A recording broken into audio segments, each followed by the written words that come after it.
Hello, कैसे हैं आप सब। मैं आपका मेंटर और आप देख रहे हैं लर्न इंग्लिश विदाउट रूल्स का एक नया और फ्रेश सेशन। आज बारी है यहाँ पर SSC previous year error spotting की और एपिसोड नंबर है 8।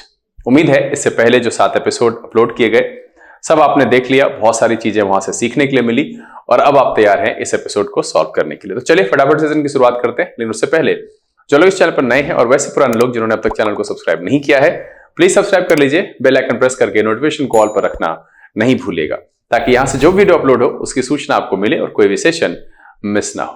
लाइक और शेयर करने में कंजूसी नहीं कीजिएगा। साथ में मन में अगर कोई दुविधा रह जाए, कुछ पूछना होता है सवाल बनाते समय कुछ ऐसी बात रह गई तो झिझकना नहीं है, कमेंट में लिख करके मुझे बताइएगा।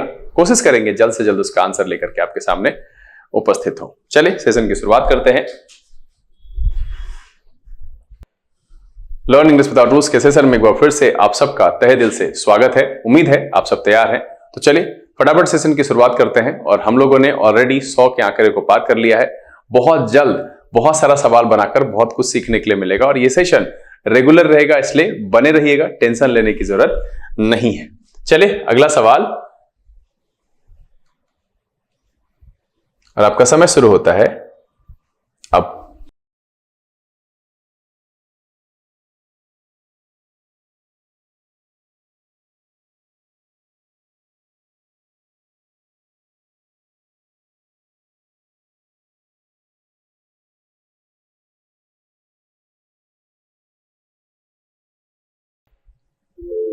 चलिए समय समाप्त हो चुका है। बहुत ही आसान सवाल है और इस कॉन्सेप्ट को मैंने पहले पढ़ाया है, तो आप सबको अब इसको बनाने में परेशानी नहीं होनी चाहिए। कॉन्सेप्ट क्या है कि जब दो सब्जेक्ट एंड से जुड़े हुए हो, दोनों के पहले एडजेक्टिव और आर्टिकल लगा हुआ हो, तो वो कॉम्बिनेशन प्लूरल होता है। कह रहा है अ हॉट, एक मिनट, कह रहा है a hot and a cold spring. तो देखिए यहां पर भी लगा हुआ है, यहां पर भी लगा हुआ है, तो यहां पर वॉज नहीं, क्या होना चाहिए, वर होना चाहिए। इसका कॉन्सेप्ट मैं पहले बता चुका हूं आपको कि जब दो सब्जेक्ट एंड से जुड़े हुए होते हैं, दोनों से पहले एडजेक्टिव और आर्टिकल लगा हुआ होता है, वो कॉम्बिनेशन प्लूरल होता है। दो सब्जेक्ट एंड से जुड़े हुए हो और उसमें सिर्फ पहले वाले के पहले एडजेक्टिव और आर्टिकल लगा हुआ हो, ये कॉम्बिनेशन सिंगुलर होता है। उम्मीद है आपने बनाया होगा। तो इस सवाल का जवाब क्या हो जाएगा, ऑप्शन नंबर सी। चलिए अगला सवाल और आपका समय शुरू होता है अब।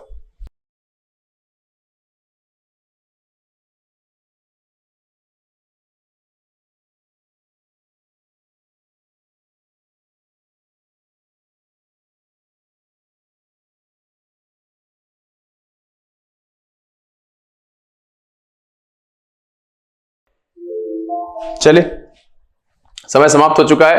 कह रहा है all doubts are cleared between you and I. अब देखिए बिटवीन एक प्रेपोजिशन है और हमेशा से मैंने प्रोनाउन के संदर्भ में आपको बताया है, आपको पता भी होगा कि प्रेपोजिशन के बाद हमेशा ऑब्जेक्टिव केस का प्रयोग होता है ना। ऑब्जेक्टिव केस का प्रयोग होता है, तो यहां पर आई नहीं, यहां होना चाहिए मी, तब जाकर के सवाल सही होगा और इसलिए सवाल का जवाब क्या हो जाएगा, ऑप्शन नंबर सी। ध्यान दीजिएगा प्रेपोजिशन के बाद हमेशा ऑब्जेक्टिव केस का प्रयोग होता है। चलिए अगला सवाल और आपका समय शुरू होता है अब।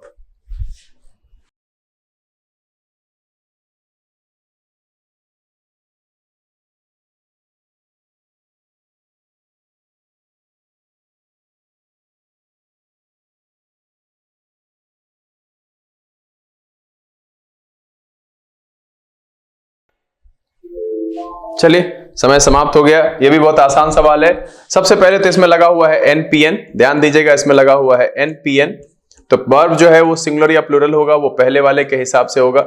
ठीक है, अब आपको पता है कि each every either neither singular होता है, तो इसके हिसाब से यहां पर लीड नहीं, क्या होना चाहिए, लीड्स, तब जाकर के सही होगा।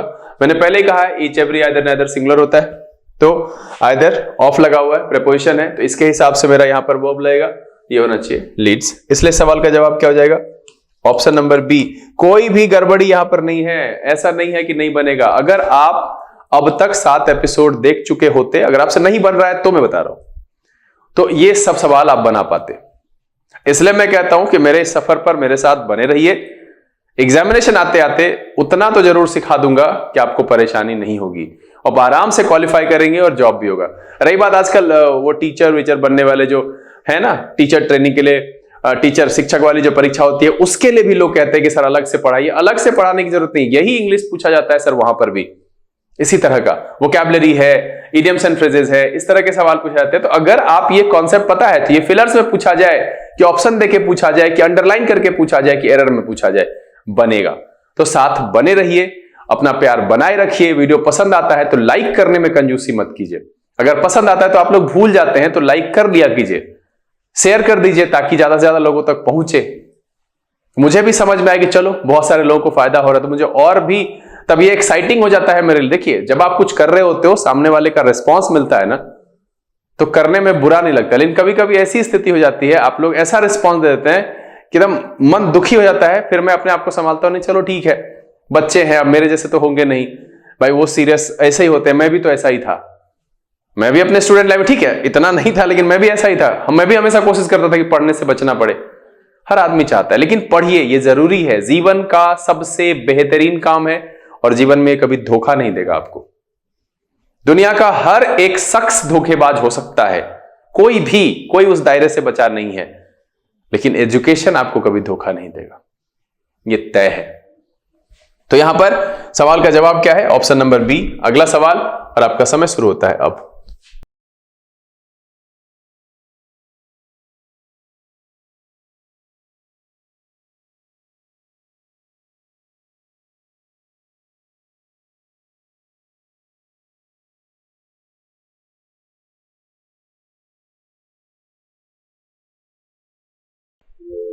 चलिए समय समाप्त। कह रहा है I went to the temple with my parents, my aunts and cousins. यहां पर देखिए, यहां पर ये प्रयोग नहीं होगा द का, क्योंकि स्कूल, टेम्पल, हॉस्पिटल, चर्च, ये सब ऐसी जगह है, यूनिवर्सिटी, जहां पर कि अगर हम जो है उसी काम से जो जिस चीज के लिए वो है हम जाते हैं तो उसके पहले आर्टिकल का प्रयोग नहीं किया जाता है। लेकिन अगर उसको हम पर्टिकुलर जनरलाइज का केस रखेंगे तो हम उस केस में वहां पर रख सकते हैं।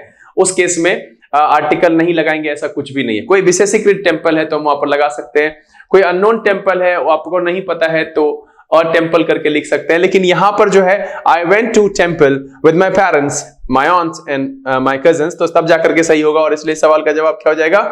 Option number A. मैंने क्या कहा कि यहां पर टेम्पल जो है नॉर्मली जब हम उसी काम से, टेम्पल, हॉस्पिटल, चर्च, यूनिवर्सिटी, उसका जो काम है, जिस चीज के लिए वो है, हम उसी पर्पज से जा रहे हैं तो हम उसके लिए उसके पहले आर्टिकल द का प्रयोग नहीं करते हैं। लेकिन अगर हमको उसको स्पेशलाइज या जनरलाइज करना है, मतलब है कोई विशेषीकृत कुछ बताना है, पर्टिकुलर केस करके दिखाना है टेम्पल का, तो हम वहां पर द का प्रयोग करेंगे। अगर उसको हमको जनरल केस में दिखाना है तो ए या एन ए लगेगा, एन तो लगेगा नहीं, तो ए का प्रयोग हम कर सकते हैं वहां पर। लेकिन नॉर्मली हम आर्टिकल का प्रयोग नहीं करते हैं। इसलिए सवाल का जवाब क्या होगा? Option number A. चलिए अगला सवाल और आपका समय शुरू होता है अब।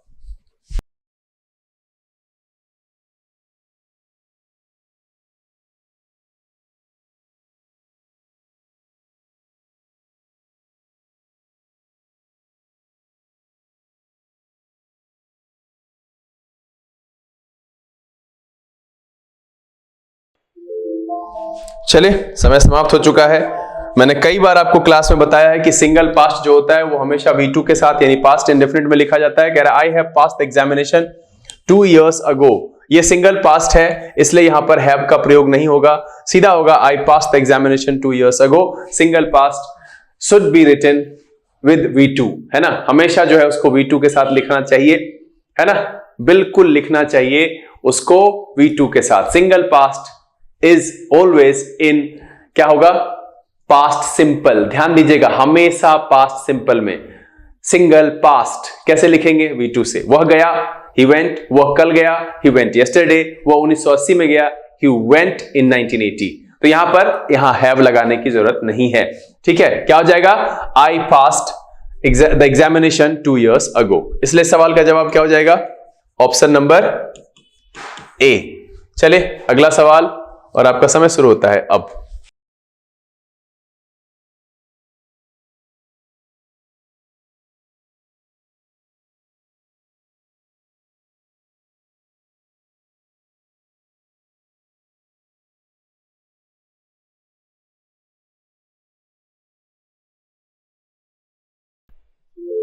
चलिए समय समाप्त हो चुका है। ये टैग का क्वेश्चन है, द अर्थ मूव्स राउंड। यहां पर क्या लगा हुआ है? V5 लगा हुआ है, तो इसके लिए क्या होगा? डजंट, है ना, सिंपल सा है। यहां पर क्या हो जाएगा? डजंट। सिंपल सा है, इज का कोई यूज है नहीं, टैग हम वही यूज करते हैं जो उसका हेल्पिंग वर्ब होता है, पॉजिटिव स्टेटमेंट का नेगेटिव टैग, नेगेटिव स्टेटमेंट का पॉजिटिव टैग। तो इसलिए सवाल का जवाब क्या हो जाएगा? Option number C. चलिए अगला सवाल और आपका समय शुरू होता है अब।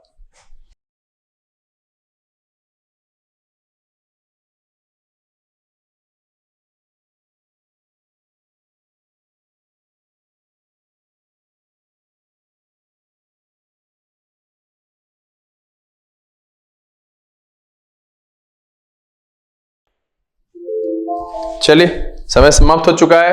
कह रहा है अनलेस यू डू नॉट। आपको पता होना चाहिए कि दो अनटिल और अनलेस, अनटिल और अनलेस ये दो क्लॉज है, इसके साथ नॉट का प्रयोग कभी नहीं होता है, इसमें नेगेटिव नहीं करते हैं। तो यहां पर क्या हो जाएगा? Unless you give the keys of the safe you will be sought, है ना। तो सिंपल सा है कि अनटिल और अनलेस के साथ ध्यान रखिएगा, स्टेटमेंट जो होता है अनटिल और अनलेस वाला जो क्लॉज होता है वो नेगेटिव में नहीं होता है, उसके साथ कोई भी नेगेटिव वर्ड का प्रयोग नहीं किया जाता है। तो इसलिए सवाल का जवाब क्या हो जाएगा? ऑप्शन नंबर ए, वहां से डू नॉट हटाएंगे और स्टेटमेंट सही हो जाएगा। चलिए अगला सवाल और आपका समय शुरू होता है अब।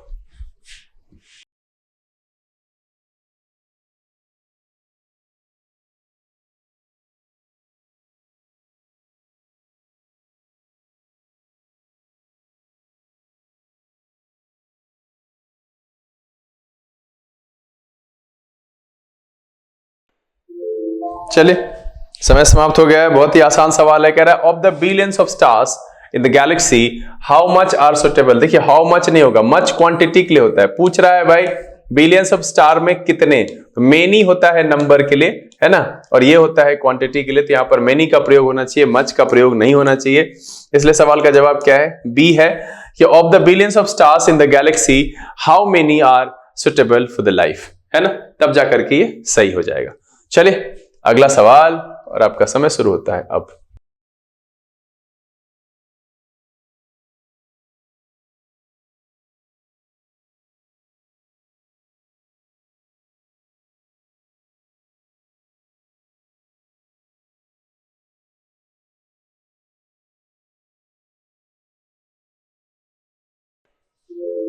चलिए समय समाप्त हो गया।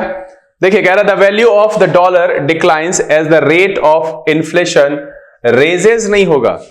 ये रेज का मतलब होता है खुद से करना, राइज का मतलब होता है बढ़ना, तो यहां होना चाहिए राइजेस, है ना, तब जाकर के ये सही होगा। फिर से गलत शब्द का प्रयोग किया गया, रेज और राइज में मैंने अंतर बताया है। इसलिए सवाल का जवाब क्या होगा? Option number C. जो कोई चीज खुद से बढ़े, खुद से ऊपर उठे, किसी परिस्थिति बस ऑटोमेटिकली वैसा हो, जैसे इसलिए कहते हैं the sun rises in the east, raise नहीं कहते। चलिए अगला सवाल और आपका समय शुरू होता है अब।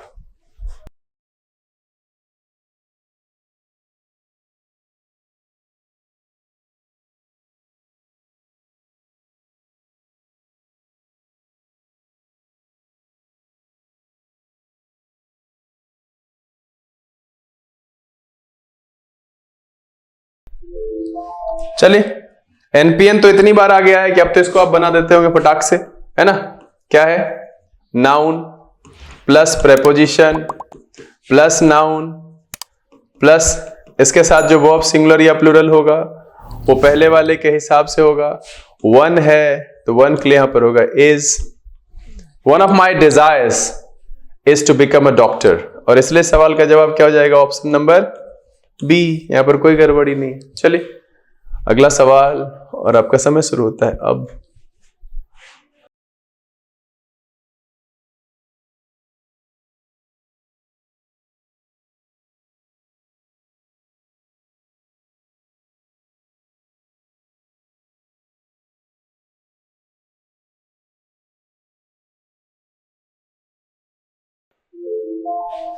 चलिए अब देखिए जब दो इन्फिनेटिव स्ट्रक्चर, इन्फिनेटिव स्ट्रक्चर का मतलब है टू प्लस एक्शन वर्ड, और एक्सेप्ट एंड देन ये सबसे जुड़ा हुआ होता है, तो दूसरा वाला जो होता है ना बिना टू के होता है।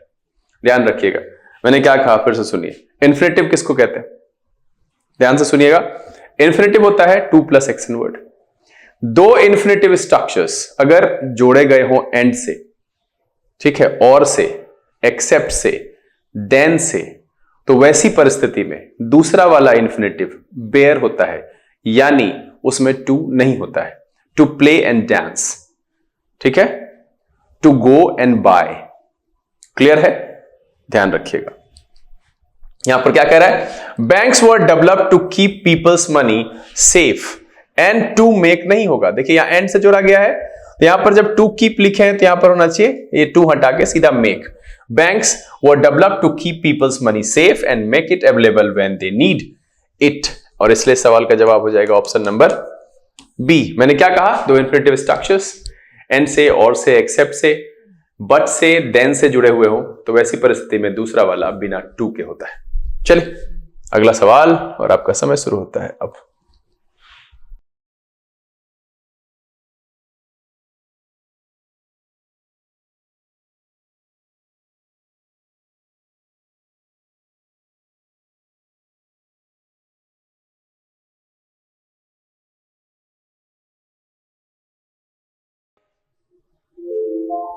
चलिए समय समाप्त हो चुका है। कह रहा है based on the newspaper reports we can conclude that many accidents caused, नहीं ये पैसिव में है, मेनी एक्सीडेंट्स आर कॉज्ड, ठीक है, क्योंकि यहां पर देखिए प्रेजेंट में है, तो are caused, many accidents are caused by reckless driving, तब जाकर के सही होगा। इसलिए इसका जो ऑप्शन हो जाएगा ऑप्शन नंबर सी हो जाएगा। इस तरीके से लिखेंगे तो V2 हो जाएगा, फिर ये सब्जेक्ट हो जाएगा, फिर टाइम एंड टेंस का लोचा हो जाएगा। चूंकि ये पैसिव में है, many accidents are caused by reckless driving, तब जाकर के सही होगा, इसलिए इसका आंसर हो जाएगा ऑप्शन नंबर सी। चलिए अगला सवाल, और आपका समय शुरू होता है अब।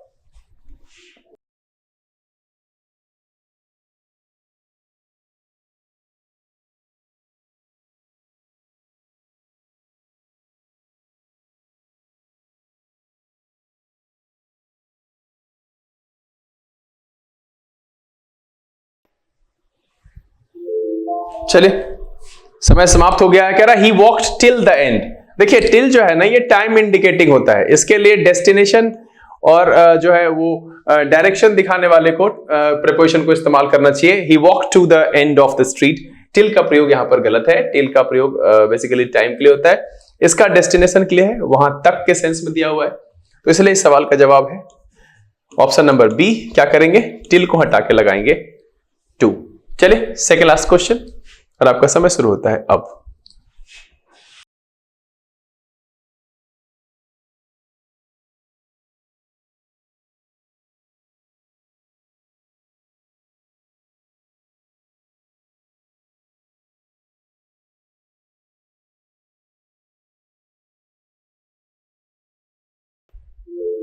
चलिए समय समाप्त हो गया। फिर से एनपीएन है ना, ये बहुत ज्यादा पूछा जाता है बॉस, तो ध्यान रखिएगा। Noun plus preposition plus noun, इतनी बार लिख दूंगा ना कि आप सपने में भी गलती नहीं करेंगे।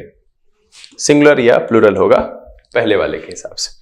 कह रहा है the strain of preposition, the difficulties and vexation and anxieties are more than, तो सबसे पहले तो यहां पर ये आर नहीं होना चाहिए। ही कुड पास्ट में है तो यहां होना चाहिए was more than he could bear.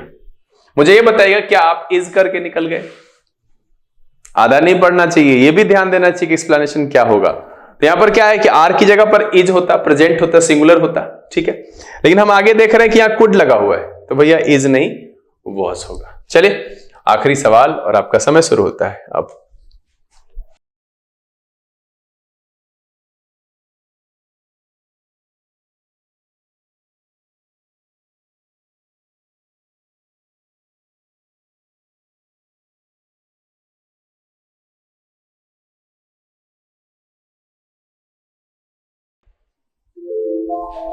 चलिए समय समाप्त हो चुका है। क्या कह रहा है कि in the background they could hear John laughing and joking loudly. अब देखिए किसी पर्टिकुलर केस की बात कर रहा है, बैकग्राउंड में कहीं पर क्या सुनाई दे रहा है कि John laughing and joking loudly. John was the life and soul of any, नहीं यहां पर होगा the party, and he was cracking joke every few minutes. तो यहां पर सिंपल सा है कि पर्टिकुलर केस है, इसलिए यहां पर एनी का प्रयोग नहीं, द का प्रयोग होना चाहिए, और इसलिए इस सवाल का जवाब क्या हो जाएगा, ऑप्शन नंबर बी। चलिए उम्मीद तो यह है कि यह सेशन आपके लिए मजेदार रहा होगा, क्योंकि इसमें 3 से 4 सवाल एनपीएन पर था, रेज और राइज का डिफरेंस आपको पहले से पता था, अनलेस अनटिल के बारे में आप जानते थे। तो उम्मीद तो ये कर सकते हैं कि ये सेशन आपका अच्छा रहा और अच्छे अंक प्राप्त किए। तो सबसे पहले अपने द्वारा प्राप्त किए गए अंक लिख करके मुझे बताइए। साथ में सेशन के दौरान आपको क्या परेशानी महसूस हुई, उसके लिए कुछ निदान, कुछ उपाय चाहते हैं तो वो मुझे लिखिएगा, किस तरह की समस्या आपको यहाँ पर फेस करनी पड़ी। बहरहाल उम्मीद तो यह है कि ये वीडियो आपको पसंद आया होगा। अगर ये वीडियो अच्छा लगा तो इसको लाइक कर दीजिए। जब तक चैनल सब्सक्राइब नहीं किया तो प्लीज सब्सक्राइब कर लीजिएगा। बेल आइकन प्रेस करके नोटिफिकेशन कॉल पर रखना नहीं भूलिएगा। समय यहां से विदा लेने का, बहुत जल्द इस तरह के एपिसोड के साथ फिर आपके सामने उपस्थित होंगे। तब तक के लिए आप घर में रहिए, अपना और अपने परिवारजनों का ख्याल रखिए, खुश रहिए, मस्त रहिए, लेकिन सबसे जरूरी काम पढ़ाई करते रहिएगा। लर्निंग विदाउट रूल्स किशन से this is B K Singh signing off. Keep reading, keep practising. Thank you, God bless you.